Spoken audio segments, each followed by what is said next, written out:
about two women who finally, after 3 books, come together as a sort of family. I mean, that's what it's about, is them finally come together as a family. You've got Carla, who is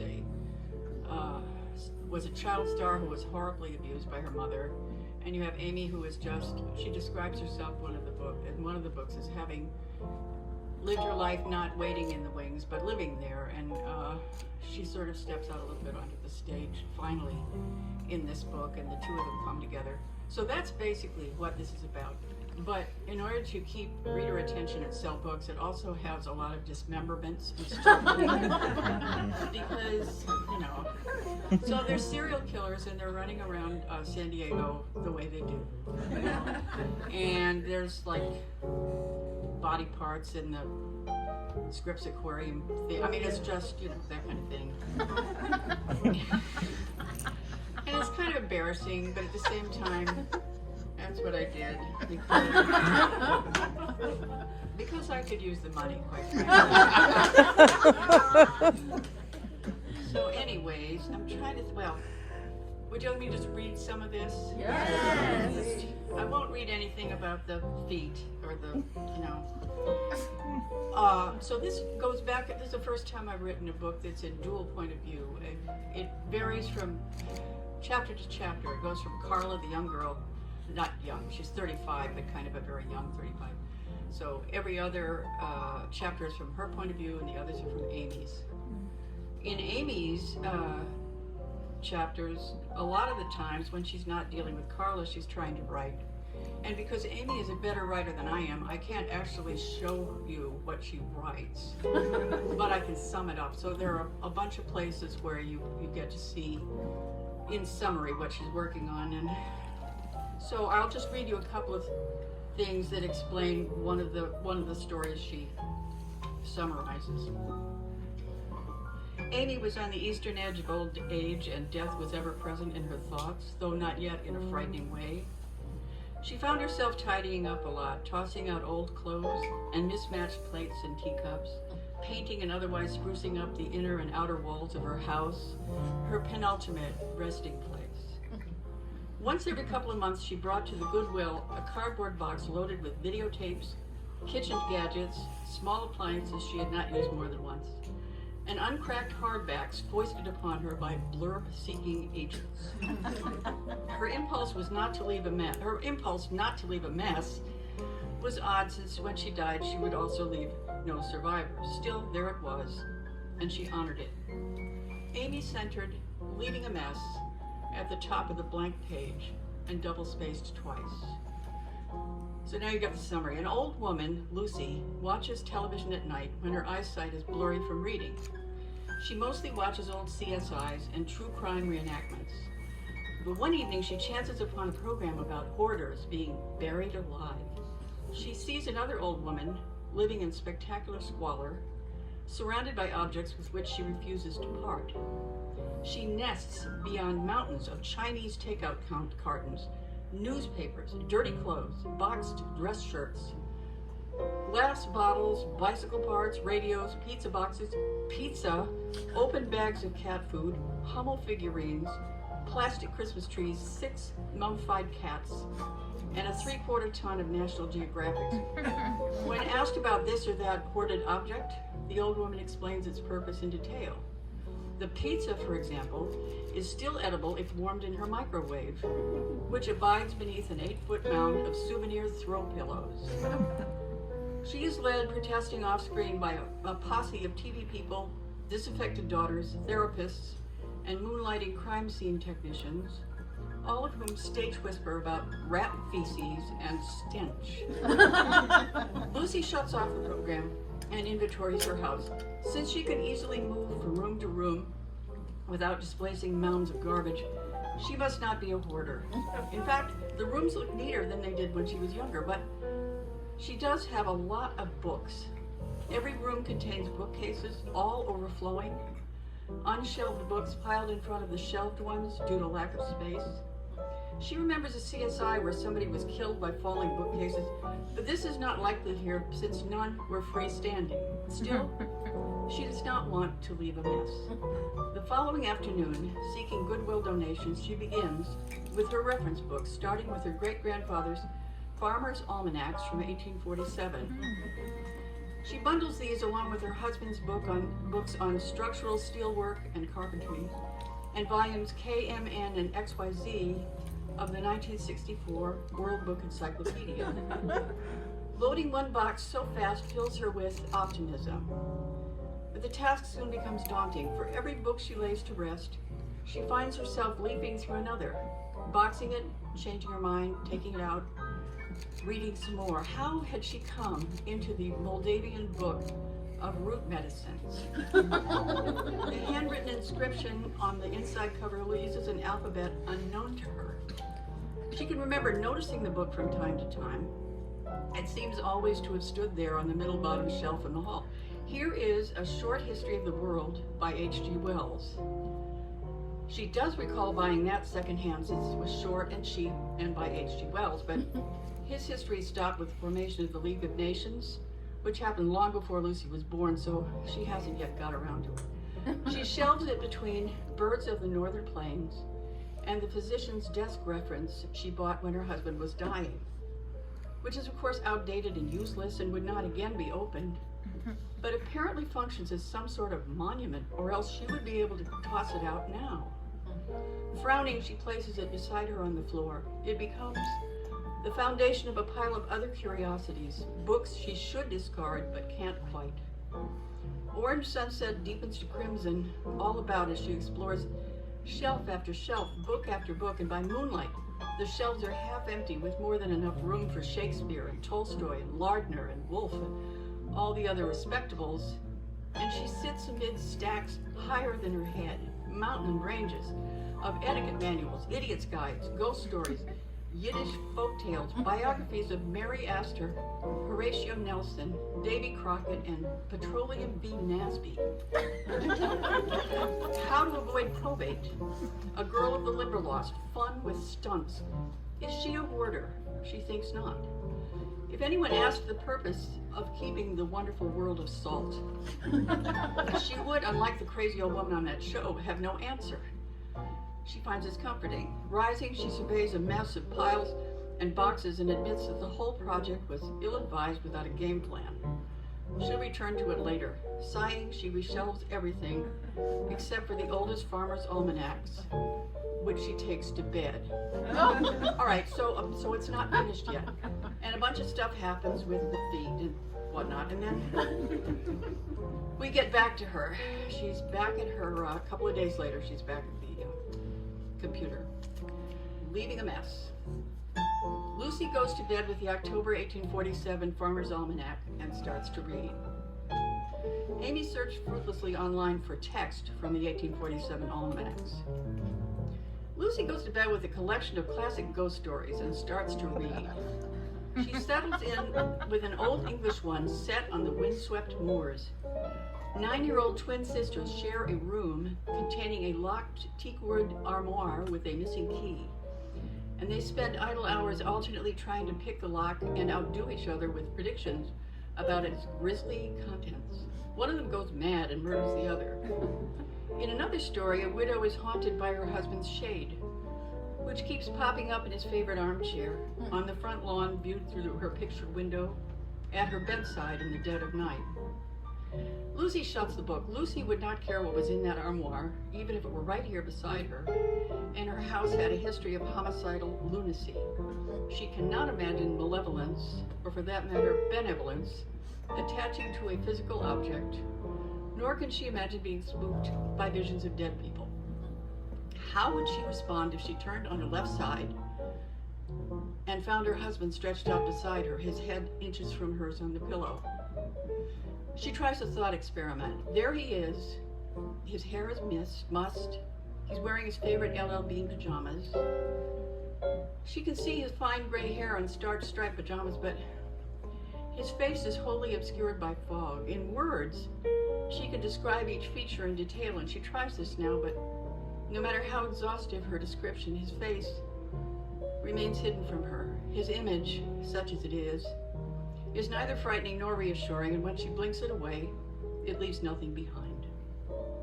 Lucy can recall his voice, hear it clear in her inner ear whenever she likes, which is often, but the sight of him began to evaporate almost immediately upon his death. If there are ghosts, which of course there are not, they must feed on visual memory. How shallow of them.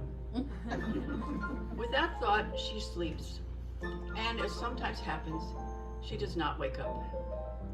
After her grandnephew has flown in to deal with the settling of her estate, he stands alone in her house, having completed almost all the necessary preparation for sale. His great-aunt was a hermit.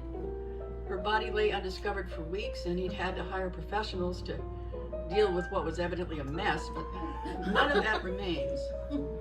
As her only heir, he has claimed the best pieces of furniture for himself and dealt with the rest, so that nothing is left but these large bookcases, 8 of them, each shelf so tightly packed that books need to be pried loose. A conscientious man, a family man, he takes a moment now to summon up some memorial reflection, some childhood memory of her, but all he can recall is her face in the family albums, and he never really knew that woman, let alone the old one who died here. He wanders through the empty house, its bare walls and floors hollowing the sounds of his footsteps, trying to work up energy to pour through 1,000 books to see which are worth keeping. Sighing, he begins. He carries in Goodwill boxes and starts packing one with useless reference books, setting aside the occasional curiosity like the ancient farmer's almanacs. He feels that box in good time. He should be able to finish up today, but as he proceeds, the pile of keepers grows, topples, so he has to make a second pile and then a third. Some books he sets aside because they look valuable, but most for reasons that are unclear to him. Why did she keep a Moldavian study of root medicine? Why doesn't he want to give it up now? What is he going to do with the biography of Mary Astor? The day lengthens, the sunlight deepens through uncurtained windows. The bookcases slowly surrender their burden. Some of the boxes fill, but the keepers pile up around him. He won't finish today. He may never finish at all. And with this thought, he stands and walks around to clear his head. And now he hears that his footsteps are no longer hollow. The house is no longer empty. He summons the will to pack up those mountains of keepers and empty the house. He knows he can and must do this. But before he does, he stands among the books and remembers her.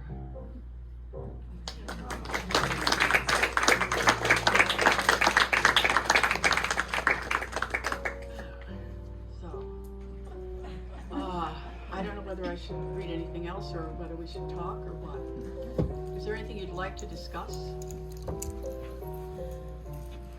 Should I read that little thing that Eugene Doppler was writing? I'll read this. This is just a page, basically. There's a character named Eugene Doppler who's a very peculiar man who lives in an RV and is sometimes referred to as being on the spectrum, but I don't think he is, and I don't know what that means anyway. He's just a very eccentric guy. He lives in an RV, he knows all the dumpsters, and he writes very good children's fiction. And he shows it to Amy, and Amy actually reads it. And so here's a brief description of what Eugene Doppler was doing. Eugene Doppler was a fine writer. This is also Amy's point of view. Mid-morning, having put off attending to his manuscript, Amy began with the intention of scanning the first few pages for evidence of talent, and ended up reading the whole thing for pleasure. Like all gifted children's writers, he did not write down to his readers, but fully inhabited the world he created. Although the setting wasn't Camelot, the homeless club at Paramount Keep had the heart and scope of the once and future king. Also, no lessons. The oldest child in the club was 12, the youngest 4, and none were encumbered by parents or backstories. What cousins had dismissed, you don't have to know who he is, had dismissed as adventures were formal quests, some humorous, some frightening, some doomed. All determined by council vote, formal council meetings took place at a dented metal picnic table, spirited away from a local playground. The table was round. The ultimate goal of the club was simply to prevail. The grail was survival. Adults milled about in the background, never named, referred to casually as zoms, fams, creeps, and authorities. Reading between the lines, which children can do as well as adults, the zoms were addicts and the mentally ill. Fams were families of one sort or another. Creeps were monsters, likely pedophiles. And authorities were police, social workers, and teachers. Some meant well, all were avoided by both children and author. The only magical element was Faustina, a talking coyote. She was not very nice. They had to protect their pets from her, often unsuccessfully, but a reliable source of information, particularly about creeps and the authorities. Dumpsters played an important role in the narrative and were nicknamed and described in detail and took on more personality than the adults. The main quest of this book was the creation of an enormous castle in a secluded canyon near the 163, initiated when they chanced upon huge corrugated boxes outside a Paramount plumbing supply store. An amused Faustina showed them how to dig a moat in anticipation of winter rains, and they scoured dumpsters for discarded pallets and tarps. 3 chapters covered the planning of Paramount Keep, and 5 its haphazard construction. Ramparts collapsed twice under the weight of even the littlest humans. Rebuilt a 3rd time, they were manned by the smaller dogs. The story ended at nightfall with all inside, safe for now, deafened by the clattering October rain. In the last pages of the manuscript, Eugene had included blueprints showing how, with the dogged accumulation of cardboard, duct tape, and fabric scraps, and the willingness to insert tab A into slot B, readers could construct their own keep, complete with turrets, ramparts, moat, and drawbridge. Cousins had scribbled, "No publisher would agree to this," too much $ in pencil on one of the turrets. Amy struck through the scribble and printed in large letters, "Do not back down about these blueprints." Would you like to read that? Yeah. I would have loved that book. Will you be writing it? No. I could just summarize it, but I couldn't write it. I don't have that talent. I'm good at summarizing. Anyway, is there anything you'd like to discuss? It wouldn't have to be this book. It could be book writing in general. Yes. When you look back on writing this, what aspect of it do you look back happily? You know, what part do you feel, most happy about the writing process and creating this book? The only really happy part of actual writing is when you actually write something that makes you, that you're proud of, that actually works. And that only happens with me occasionally. I like the Lucy story. I like the fact that, I like how that works out. And there are just some phrases that I use here and there that I like. I don't know. I like when I get it right. How about and that's about it. Amy? How about the revisiting of Amy? Revisiting of Amy is so easy. Lit had me write an essay, and so I wrote it about using yourself in fiction. I feel very strongly that you should never base fictional characters on anybody but yourself. Because you can make a zillion characters out of yourself. You just take parts and smush them. But Amy's so easy because she's just me. I don't have to do that. And since I've been, I assume that I'm self-consistent over the years. Amy will be too. So I don't have to worry about whether I'm screwing that up. So anyway, that's how I do it. Everybody else, you have to think about it a little bit more. But if you're actually using yourself, I mean, there are differences. She has a different biography from me. She had a different husband. She had no children. But otherwise, and she's a better writer. I wrote a book called Winner of the National Book Award. She actually was nominated for one. That's a big difference. But other than that, we're the same person. She lives in Escondido. She likes her dog. I mean, dogs are important. There are dogs. Dogs are important. Dogs sell books too, especially basset hounds.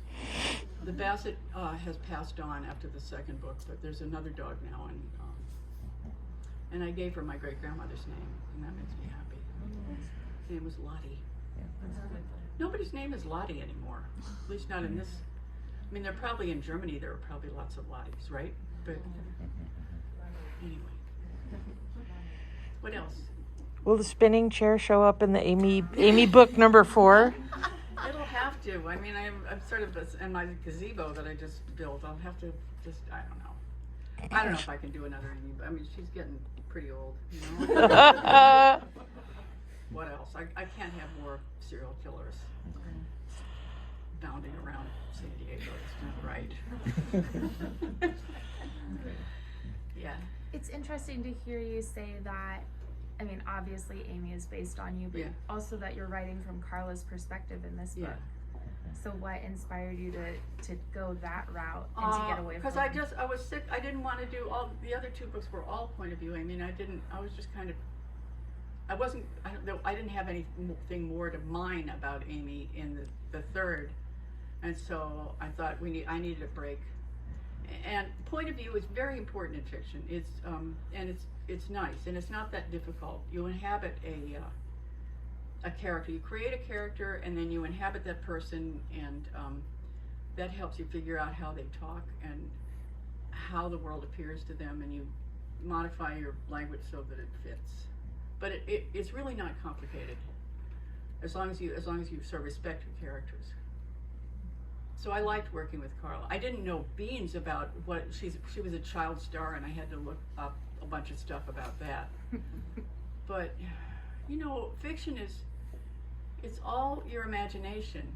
And if, like me, you spent most of your life reading and imagining things and not really living in the world very much, but just living in your head, it's not that hard to imagine being a child star, you know?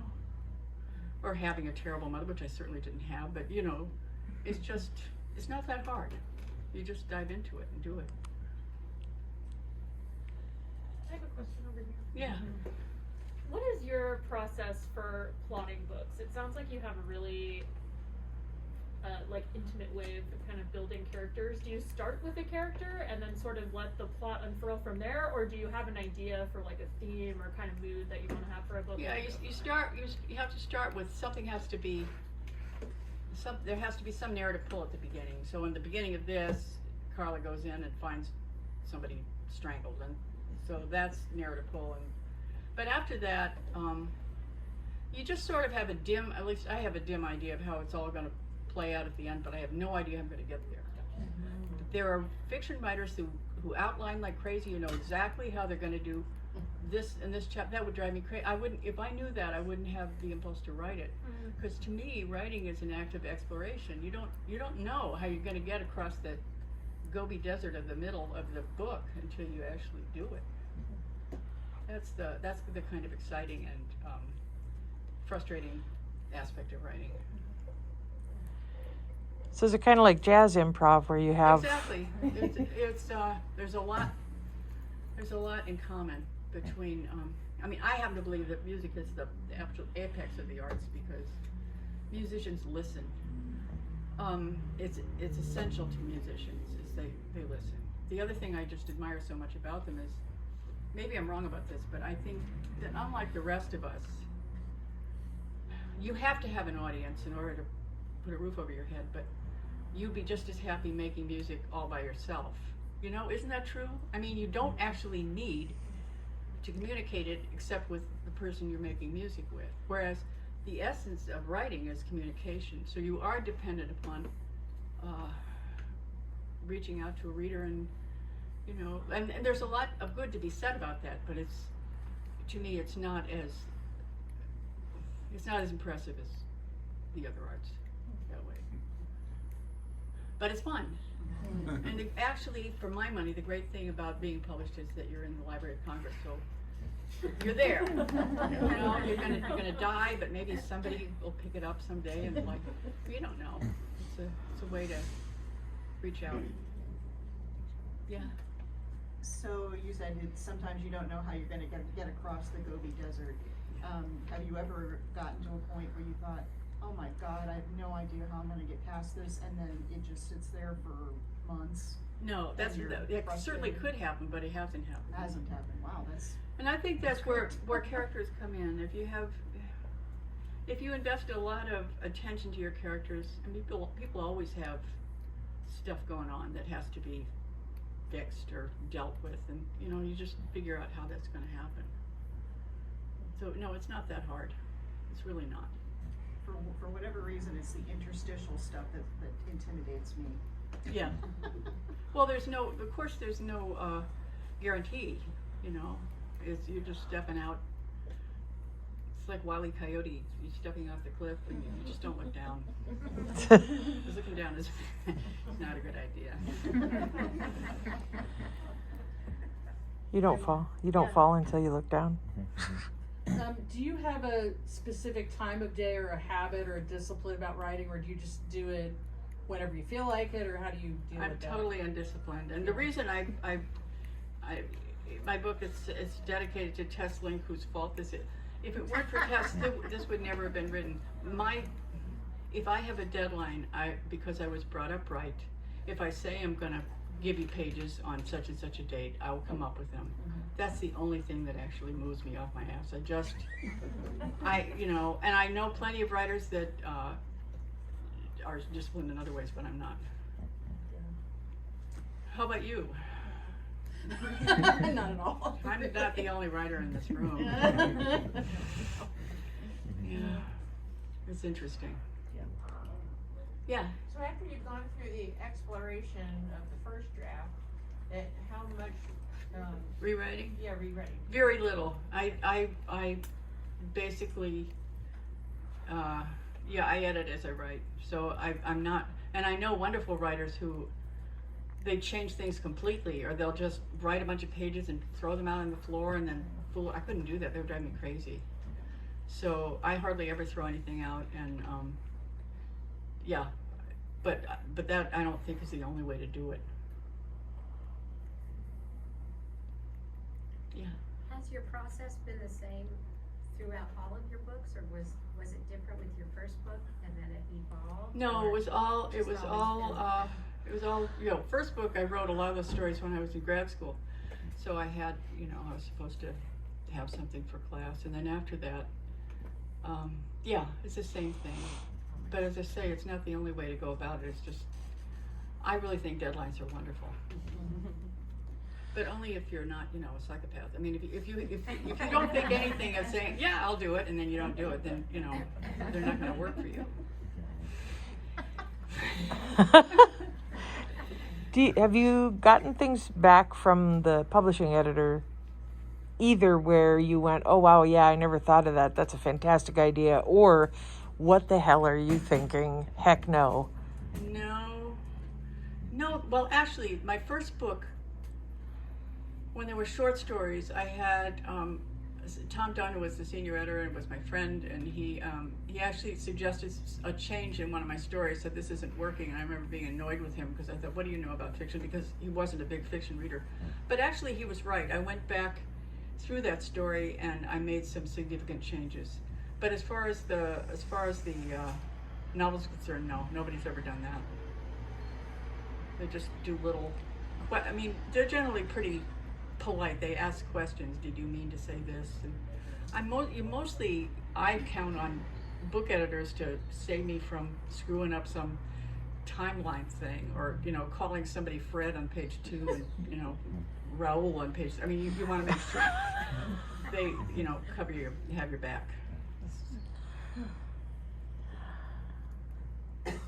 Another one. Yeah. Do you think the world of publishing has changed remarkably since you started? Oh, and yeah. if so, how? Oh, it's horrible. I mean, I go into this a lot in Amy Falls Down, and a lot of it has to do with the fact that there are so many MFA programs in writing. There's so many people writing and submitting that, as Amy says, there's like a tipping point where there are going to be more writers than there are readers, and seriously, it's already happened. And so when I started out, I rose from the slush pile, which used to be the way to do it. You would send out unsolicited manuscripts, and they'd mostly come back and slap you in the face, and then you'd send them out again, and then you'd get something in. Nobody does that anymore. You have to have an agent now. So you send out to a bunch of agents and you go through that. I mean, it's much harder to get published now. I was lucky to get started when I did. And I feel bad for the people that are writing, we're just getting started now. It's tough. But what you need is a combination of talent and luck. So what I always say is, do not fixate on, when you send something out, figure out where you're going to send it next. You don't worry about what people say when they reject it, because it doesn't usually mean anything. All it means is they didn't take it. Just keep sending it out and see what happens, but don't depend on feedback to mean anything, because it doesn't. And if you can find a good writing workshop kind of thing, I find those, that's cheap. Don't spend a lot of money, but if you can find one that's, you have your built-in deadline there, and you get feedback, quasi-disinterested feedback from other people, and that could be helpful. Quasi. Do you still teach? No, I stopped. I used to teach at the La Jolla Extension, but I stopped that a while back. I don't know if they're still, does anybody know if they're still offering extension teaching in fiction writing? I don't know. At UCSD? Yeah. Yeah, I think they do. Oh, good. That's good. How about It's a good thing. I like extension courses. a bookstore class? I haven't done that since Bookworks. Bookworks was so great for that. I mean, they had so many. Anyway, no, I haven't. I've often wondered too. Do libraries have writing classes ever? Do you know?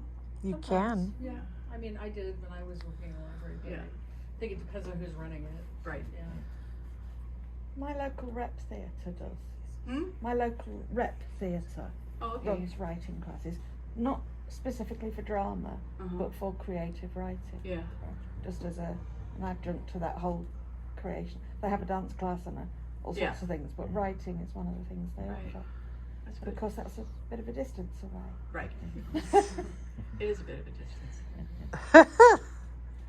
Any other thing? Yeah. Do characters ever become things that you don't like or that are somehow out of your control? Or That's never happened to me. Alice Walker used to talk about characters who visit her at night, and I have no idea what that's like. I mean, my characters know their place. So no, what I worry about is making a character cartoonish. There's a character, John Cousins, the writing guru that everybody hates, that he was a lot of fun to create, but I did sort of worry that I was just being too cartoonish with him. And so that worries me. It didn't keep me from going ahead and doing what I wanted to do. But no, I've never had that yet. It would be interesting to have a character sort of turn on you. yeah, or maybe just it's like somehow their character is doing things that maybe you don't expect or you think are weird or somehow. You do have you can have if you want to make a character, if you've been counting on a character doing something, it's possible to get into the thing where you realize this character is not going to do anything, and if I make them do something, I'm going to be wrenching them around, and that's bad writing. Yeah. That's I forget who said this. Somebody famous. That's the will doing the work of the imagination. That's bad writing.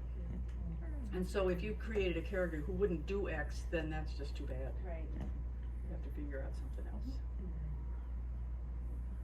You have to respect your characters. Yeah. I do have one question, just based on saying that you're basing character on aspects of yourself. Mhm. I always loved whenever the National Book Awards so much, and the fact that it's centered around twin sisters. Yeah, fraternal twins. Yeah. Was that just like warring parts of your personality? Yeah. So coming one of out? the twins is all mind, and the other one is all body. And nobody is like that. But it's easy enough to take yourself and just do that. That was fun. It was also fun to write about Rhode Island, because I wrote that when I had to leave Rhode Island, come out here, and I missed it. And it was nice to write about Rhode Island. I got a bang out of that. Rhode Island's great. It's a very strange place. Yeah. Is there anyone that you like to read? Do you read a lot besides your own writing? Is there Not something- anymore. It's sad, but all those years of online tutoring, it just fried my eyes. I listen I do a lot of crossword puzzles, and when I do that, I listen to some streaming television that's extremely well written. I was just listening to Justified for about the third time. There's some wonderful writing on TV. It's a writer's medium, unlike movies, you know, it's a writer's medium, the best of it. So, but I did, a few years ago, I did finally get around to reading some of the classics that I put off, that I avoided reading, and I really enjoyed those. I read Middlemarch and Bleak House and Anna Karenina and, you know, all that. It's just wonderful. They shouldn't make kids read that stuff. They should let kids read Stephen King and whoever. And I'm not Stephen King's fine. I like him a lot. But get them excited about reading. And then when they're ready and they're grown up enough, they can read Moby Dick. I mean, you know. I just remember being forced to read Mill and the Floss when I was in, please. That might actually be good. I don't know, but it's hard for me to believe. No, it's not. I know it involved a raft or something, and I don't know. Would you write for TV, and if so, what would you write for? At this point, I'd do anything for money, but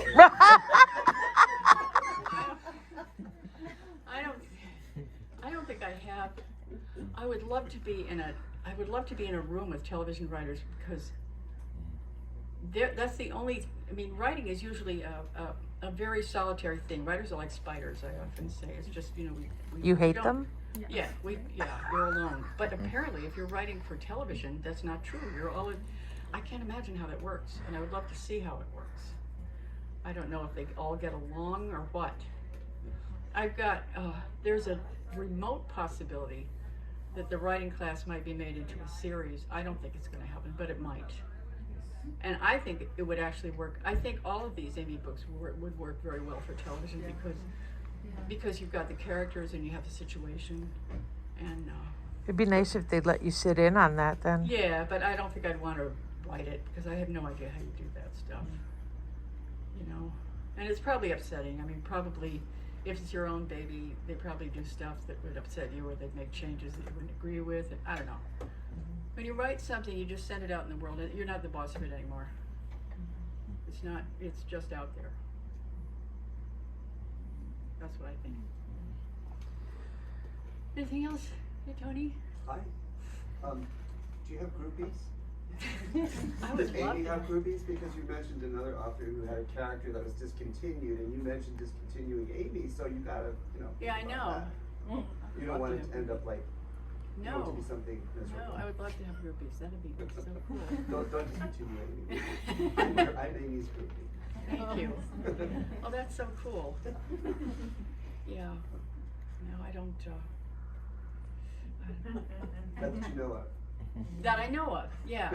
I just know. I was very careful in all these books. There are certain things. There's a limit to how suspenseful a book you can be. You know, in a book like this, you've got two main characters. You know that people are being dismembered and whatnot, but you know nothing is going to happen to the two main characters. There's a dog. You know I'm not going to kill a dog. I mean, and, you know, that's what makes this kind of thing fun to read. You know you're not going to be stabbed in the back by the writer. Anything else? Or should we, I can think of nothing else. Well, shall we thank Jincy Willett?